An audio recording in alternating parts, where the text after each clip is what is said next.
Hello. ഞാനാ. ഉറങ്ങിയായിരുന്നോ? ഇല്ല. ബാലയോ? അവൾ ഉറങ്ങാനായി മുറിയിലേക്ക് പോയി. ഇന്ന് എങ്ങനെയുണ്ടായിരുന്നു അവള്? സിന്ധു ഇല്ലാത്ത കുറവ് എനിക്ക് തോന്നാതിരിക്കാനുള്ള ബദ്ധപ്പാടിലായിരുന്നു അവള്. ആണോ? പാവം. വിനേട്ടാ, പറയേണ്ട കാര്യമില്ല, എന്നാലും പറഞ്ഞു പോവാ. എന്താ? അവളെ ദേഷ്യം പിടിപ്പിക്കരുത് വിനേട്ടൻ, ഒന്നിനും. വിനേട്ടാ, ഫോണില് ഇനി എന്താ പറയണ്ടെന്ന് എനിക്കറിയില്ല. എന്നോട് എന്തെങ്കിലും പറയൂ വിനേട്ടൻ. എന്ത് പറയാൻ? എന്തെങ്കിലും.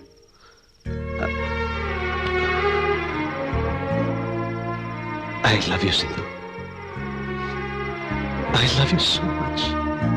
മതി, എനിക്കിത്രയും മതി. ഇന്ന് രാത്രി സുഖമായിട്ട്